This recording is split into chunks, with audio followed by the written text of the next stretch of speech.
নমস্কাৰ আজি ধেমাজি উচ্চতৰ মাধ্যমিক বিদ্যালয়ৰ মহাৰাজত জয়ন্তীৰ উপলক্ষে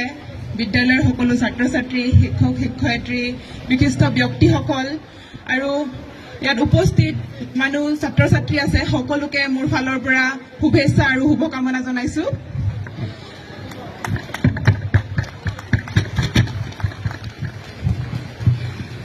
গম পাইছো তোমালোকে বহুত গৰমত থাকিব লগা হৈছে বহুত ৰ'দ হৈছে ময়ো এনেকুৱা এটা সময় পাৰ কৰি আহিছো ময়ো স্কুলত যেহেতু ইমান দিনৰ পিছত আহিছো আৰু যেহেতু ময়ো এনেদৰে তোমালোকৰ নিচিনাকৈ ৰখি আছিলো বা কোনোবা যদি ভাল মানুহ আহে তেওঁলোকলৈ কথা শুনিবৰ কাৰণে আৰু কিমান কষ্ট হৈছিলে মই বুজি পাইছো তাৰ বাবে মই বাৰে বাৰে কৈ আছো যে তেওঁলোকক অকমান কোৱাৰ পিছত তোমালোকে গুচি যাব পাৰিবা সাইডলৈ আৰু মোৰ বহুত ভাল লাগিছে আজি ধেমাজিত আহি যেহেতু প্ৰথমবাৰৰ কাৰণে আহিছো আৰু সকলোকে লগ পাইছো যি ধৰণে সকলোৰে মৰম চেনেহখিনি পাইছো মোৰ বহুত বহুত ভাল লাগিছে আৰু আশা কৰিছো ধেমাজি উচ্চতৰ মাধ্যমিক বিদ্যালয় যাতে এনেদৰে আৰু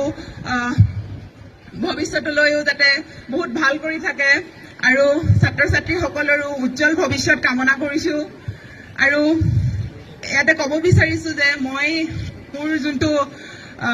বক্সিঙৰ যাত্ৰা আৰম্ভ হৈছিলে এইটো 2012 চনৰ পৰা মই বক্সিঙত আহিছিলো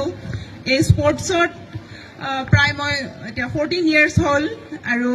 এই 14 বছৰত বহুতখিনি বস্তু শিকিবলৈ সক্ষম হলো স্কুলৰ পৰা অহাৰ পৰা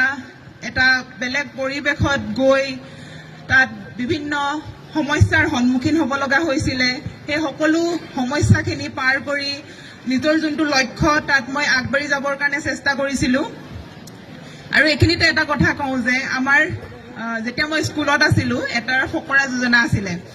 যে ভবা কথা নহয় সিদ্ধি বাটত আছে কণা বৃদ্ধি কিন্তু মই এই ফকৰা যোজনাটো মই সন্মতি নিদিওঁ কাৰণ মই ভাবো যে আমি যোনটো বস্তু ভাবো সেই বস্তুটো আমি কৰিব পাৰো বা সেই কথাটো আমি কৰি দেখাব পাৰো মই স্কুলত থকাৰ পৰা তোমালোকৰ বয়সৰ সময়ৰ পৰাই মই যিখিনি বস্তু মই সৰুতে ভাবিছিলো সেই প্ৰতিটো বস্তুৱে মই আজি কৰিব পাৰিলো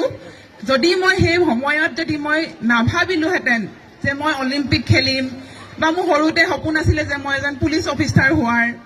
বহুত সৰু সৰু কথা কিছুমান হাঁহি উঠা কথাও আমি বহুত কথা ভাবো নহয় জানো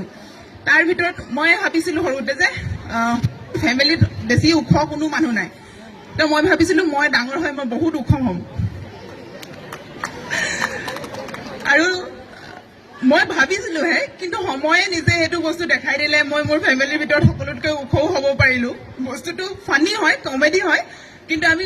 এইটোৱে যে হয় আমি সৰুতে যিটো বস্তু ভাবো আমি যি হ'ব বিচাৰো প্ৰতিটো বস্তুৱে আমি হ'ব পাৰো মই মোৰ জীৱনত প্ৰতিটো বস্তুৱে হ'ব পাৰিছো আৰু মই বিশ্বাস কৰো যাতে তোমালোকে যে যিটোৱে ভাবিবা যে মই ডক্টৰ হ'ম মই ইঞ্জিনিয়াৰ হ'ম বা মই খেলত আগবাঢ়িম বা যিয়ে মই পাইলট হ'ম নিশ্চয় হ'ব পাৰিবা মাত্ৰ মনত ভাবিব লাগিব যে মই এইটো হ'ম আৰু কেনেকৈ হ'ব তোমালোকে নাজানা তাৰ ওপৰত যদি কাম কৰা নিজে নিজে হৈ যাবা তো সকলোকে মই আজি যিহেতু বহুত আৰু প্ৰতিযোগিতাও আছে তেওঁলোককো মই শুভেচ্ছা জনাইছো যাতে তেওঁলোকে ভাল কৰে খেলৰ ক্ষেত্ৰতো ভাল কৰে যেটো মই খেলুৱৈ হয় সবকে মই উৎসাহ জনাও যে খেলত অহাৰ বিচাৰো মই তোমালোককো কৈছো খেলত যেটো ফিজিক্যাল ফিটনেস হবৰ কাৰণে প্ৰয়োজন হয় যদি প্ৰফেশনালি কিবা এটা গেম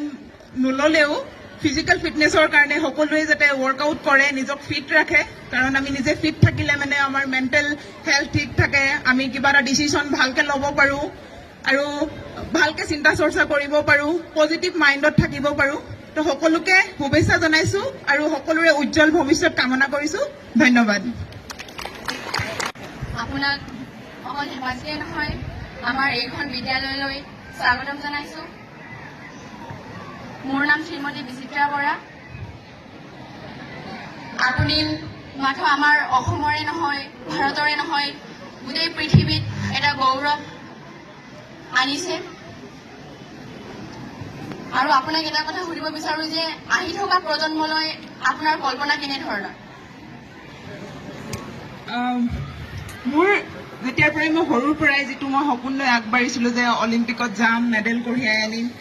তাৰ পাছত এটা মোৰ লক্ষ্য আছিলে আমাৰ অসমৰ কাৰণে কিবা কৰা, যিহেতু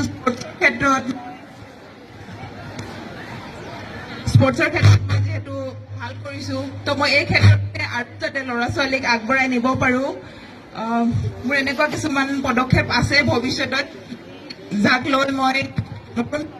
আগবঢ়াই নিবৰ কাৰণে কিছুমান চিন্তাধাৰা কৰা হৈছে খেলৰ ক্ষেত্ৰত, অকল বক্সিঙতে নহয়, সকলো গেমৰ ক্ষেত্ৰত। আৰু অনাগত বস্তু সকলোৱে দেখিবলৈ পাব। ধন্যবাদ।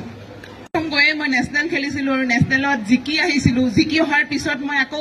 নৰ্মেল যোনটো ডিষ্ট্ৰিক্ট কম্পিটিশ্যনতে হাৰি গৈছিলো। তো এনেকুৱা বহুত চিটুৱেশ্যন আহিছিলে য'ত হৰা জিকা দুইটা বস্তু মই ফেচ কৰিব লগা হৈছিলে, কিন্তু মোৰ দৃঢ় বিশ্বাস আছিলে যে মই পাৰিম। আৰু প্ৰতিদিনাই মই অলিম্পিকৰ কথা ভাবিছিলো আৰু সেই যিটো ভাবিছিলো তাৰ কাৰণে কাম কৰিবৰ কাৰণে চেষ্টা কৰিছিলো। প্ৰতিটো দিনকে মই নিজৰ বেটাৰ কৰিব চেষ্টা কৰিছিলো। আজি মই যিটো হয় তাতকৈ কাইলৈ তাতকৈ যাতে বেছি পাৰোঁ, যিখিনি মোৰ উইকনেছ আছিলে সেইখিনিৰ ওপৰত কাম কৰিছিলো, আৰু যোনখিনি মোৰ পজিটিভ বস্তু আছিলে সেইখিনিকো মই কাম কৰিছিলো, সেইখিনিক পজিটিভলি লৈ কাম কৰিছিলো। গোটেই এটা দীঘলীয়া প্ৰচেছ আছিলে, কিন্তু মই ভাবোঁ মোৰ মনৰ বিশ্বাসটো বেছি ডাঙৰ আছিলে। যদি আমি মনৰ পৰা বিশ্বাস কৰোঁ যে মই পাৰিম বুলি, ৰাস্তা নিজে নিজে ওলাই যাব, আমি পাৰিমেই।